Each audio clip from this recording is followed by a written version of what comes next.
Skill प्रिया कोशा #ICAN।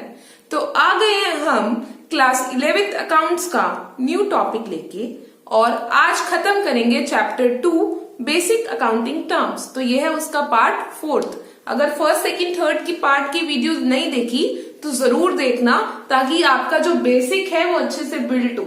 सुना है ना, नींव मजबूत होती है बिल्डिंग की तो बिल्डिंग ऊपर अच्छी टिकती है, काफी देर तक चलती है। तो सिमिलरली ये जो बेसिक्स हैं अगर ये मजबूत होंगे तो आपकी अकाउंट्स की पढ़ाई भी आगे काफी देर तक जाएगी, मतलब नॉलेज आ जाएगी दिमाग में। तो शुरू करते हैं। आज का जो हमारा सबसे पहला वर्ड है वो है स्टॉक। तो बेटा स्टॉक क्या होता है? स्टॉक वो माल होता है जो मैं खरीद के रखूंगी और उस माल को मैं आगे क्या करूंगी, उस सामान को मैं अपने बिजनेस में आगे क्या करूंगी, बेचूंगी। ऐसा सामान जो मैंने खरीदा हो, स्टॉक ऐसा सामान जो मैंने खरीदा हो किस लिए, दोबारा बेचने के लिए। गुड्स मैंने बताया था ना, ये गुड वाला गुड नहीं है, ओके गुड वो वाला गुड नहीं है। यहाँ पे गुड्स का मतलब है सामान जो बिजनेसमैन खरीदता है बिजनेस करने के लिए, ठीक है ना। तो जो गुड्स परचेज किए फॉर रीसेलिंग उसको हम बोलेंगे स्टॉक। अब स्टॉक दो तरीके का होता है, ओपनिंग स्टॉक और क्लोजिंग स्टॉक। ओपनिंग स्टॉक मतलब जब आपने नया फाइनेंशियल ईयर अपना शुरू किया और आपने सामान देखा बिजनेस में ऑलरेडी कितना पड़ा है तो उसको हम बोलेंगे ओपनिंग स्टॉक, ठीक है। और जब साल खत्म होने वाला है, अब आप गिन रहे हो कि अब बिजनेस में कितना सामान बचा है, उसको हम बोलेंगे क्लोजिंग स्टॉक। एक साल का क्लोजिंग स्टॉक ही अगले साल का क्या बन जाएगा, ओपनिंग स्टॉक बन जाएगा। सिंपल सी बात है कि जो ईयर एंड पे आप गिन के रख के सोए हो कि हाँ आज हमारे पास इतना सामान है, वो आपका क्लोजिंग स्टॉक हुआ और नया साल शुरू हुआ तो वही आपका क्या हो गया, ओपनिंग स्टॉक हो गया। फिर हमारी जो नेक्स्ट टर्म आ जाती है वो आती है बेटा इन्वेंट्री। इन्वेंट्री और स्टॉक में कंफ्यूज मत होना, इन्वेंट्री एक वाइडर टर्म है, स्टॉक एक नैरोअर टर्म है। स्टॉक में सिर्फ हम वही सामान लेते हैं जो हम रीसेलिंग के लिए आगे खरीदते हैं, ठीक है। पर इन्वेंट्री में वो सारा सामान आ जाएगा जिसको यूज करके आप क्यों कोई नया प्रोडक्ट भी बनाओगे और उसको आप बेचोगे। जैसे कि रॉ मटेरियल की इन्वेंट्री। रॉ मटेरियल मतलब कच्चा माल। मान लो ये पेन बनाने के लिए मैंने प्लास्टिक और इंक खरीदी थी और अब उसको यूज करके एक पेन बनाऊंगी तो वो मेरा क्या हो गया, रॉ मटेरियल हो गया। तो उसका जितना भी सामान है, ठीक है, वो जितना पड़ा है मेरे सामान बिजनेस में तो उसको हम बोलेंगे इन्वेंट्री ऑफ रॉ मटेरियल। अब वर्क इन प्रोग्रेस।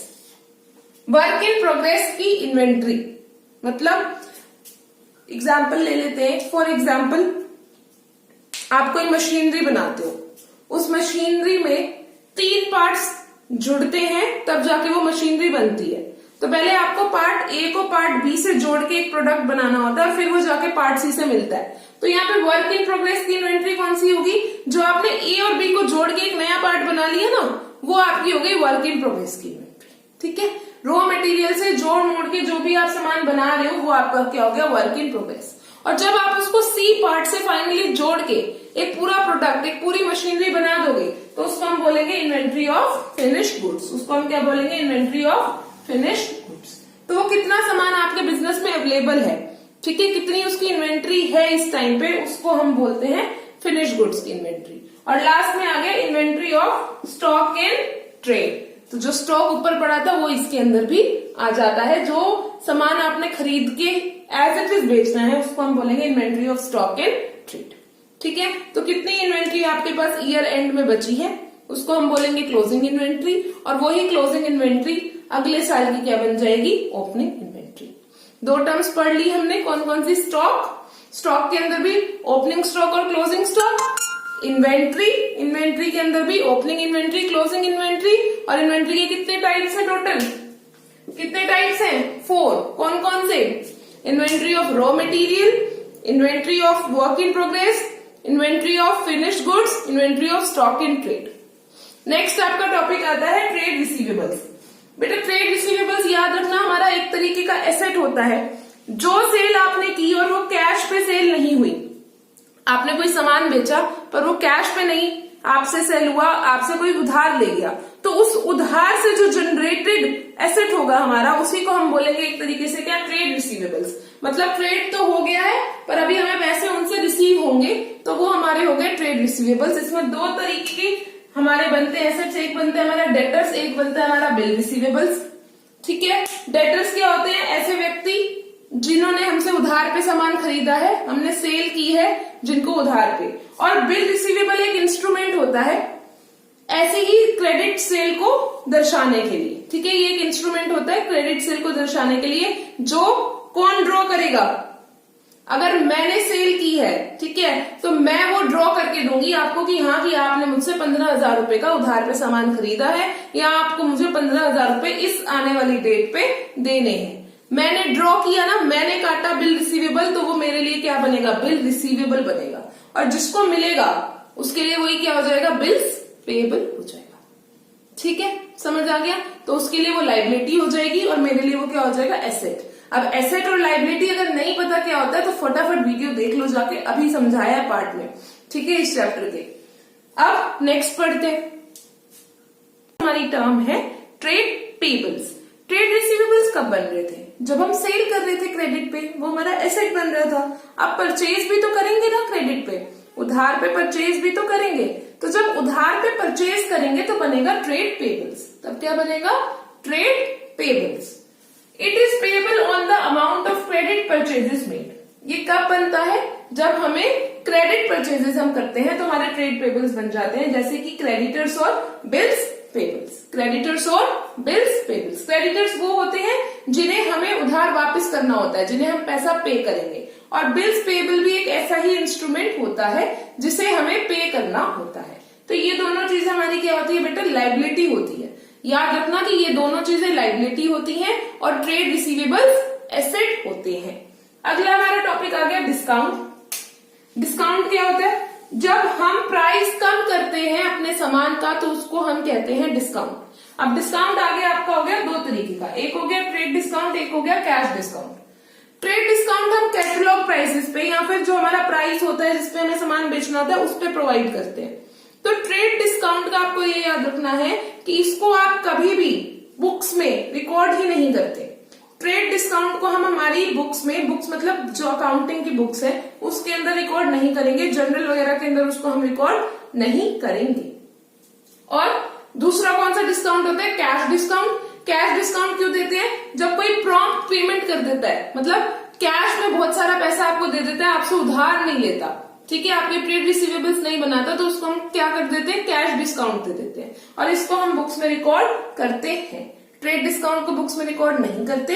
ये ट्रेड करने पे, जैसे कोई अच्छे से आपने किसी बड़ा ऑर्डर किसी ने आपको दिया तो उसको आपने दे दिया, और कैटलॉग प्राइसेस पे हम इसको दे देते हैं, ठीक है। और कैश डिस्काउंट को हम बुक्स में रिकॉर्ड करते हैं। ये कब देते हैं? जब कोई आपको कैश पेमेंट करे, ठीक है, अच्छी बड़ी पेमेंट कैश में रिसीव हो जाए तो उसको हम कैश डिस्काउंट दे देते हैं। ये हम बुक्स में रिकॉर्ड करते हैं। नेक्स्ट हमारी टर्म क्या है? रिबेट। रिबेट बेटा एक तरीके का डिस्काउंट ही होता है, पर ये तब मिलता है जैसे मान लो आपने सेल किया था कोई सामान, पर वो सामान अब क्या निकला? डिफेक्टिव निकल आया, तो अब आप उसे कहो कि कोई बात नहीं, तो इसको बेच दे सामान को, थोड़े से पैसे कम दे दियो, ठीक है। तो रिबेट भी एक तरीके का डिस्काउंट ही होता है, पर थोड़ा सा अलग होता है, जिससे बेसिकली सेलर क्यों देता है? ताकि गुड्स उसके बिक जाए और वो गुड्स उसके पास वापस ना आए। अगला हो गया आपका बैड डेट्स। जब आपने किसी को उधार दिया हो और वो पैसा डूब जाए, अब उसकी आने की उम्मीद नहीं है, तो उसको हम बोलते हैं बैड डेट्स, ठीक है। जो डेटर्स जिनको आपने सेल किया था उधार पे सामान, वो डेटर्स बने थे, पर अब उन डेटर्स से पैसा आने की उम्मीद ही नहीं है, वो डेटर्स आपका पैसा वापस नहीं करने वाले, तो उसको हम बोल देते हैं बैड डेट्स। डूब गया पैसा उतने डेटर्स का। लाइव स्टॉक बेटा, कई बिजनेसेस ऐसे होते हैं जो किसमें डीलिंग करते हैं? जिंदा चीजों में, जैसे पोल्ट्री फार्मिंग का बिजनेस हो गया, तो उसके अंदर जो स्टॉक होगा हैन वगैरह का, वो उसको क्या कहलाएंगे? हम लाइव स्टॉक कहलाएंगे, ठीक है। अगर आपने हॉर्सेस रख रखे हैं और उससे आप बिजनेस करते हो तो वो आपके हॉर्सेस क्या हो गए? लाइव स्टॉक हो गए। तो ये सारी चीजें जो जिंदा चीजों में डीलिंग करते हैं, मतलब लिविंग थिंग्स में जो डीलिंग करते हैं, उसके पास जो स्टॉक होता है उसको हम बोलते हैं लाइव स्टॉक। टर्नओवर मतलब एक साल के अंदर कितना आपका सेल हुआ, उसको हम बोलते हैं टर्नओवर। आगे है इन्वेस्टमेंट। जब आप अपने बिजनेस का पैसा किसी और बिजनेस में इन्वेस्ट करो या कोई चीज खरीदो जिससे आपको इंटरेस्ट रिसीव होगा, तो उसको हम बोलेंगे इन्वेस्टमेंट। फॉर एग्जाम्पल, मेरे बिजनेस में कुछ पैसा बच रहा था, उससे मैंने एक एफडी करा दी, तो वो मेरी क्या हो गई? एक तरीके की बिजनेस की इन्वेस्टमेंट हो गई। एफडी मतलब फिक्स डिपॉजिट, ठीक है। आगे होता है वाउचर्स। वाउचर्स एक सोर्स डॉक्यूमेंट होता है जो जनरल में एंट्री बनाने से हम पहले बनाते हैं। ये एक ऑथराइजेशन का काम करता है। इससे हमें ये पता चल जाता है कि कौन सा अकाउंट हमें डेबिट करना है, कौन सा अकाउंट हमें क्रेडिट करना है। और इंसॉल्वेंट, इंसॉल्वेंट का मतलब ऐसा होता है कि जो बिजनेस अब अपने खर्चे नहीं उठा सकती, वो एक तरीके से लॉस में चली गई है, तो उसको हम बोल देते हैं इंसॉल्वेंट।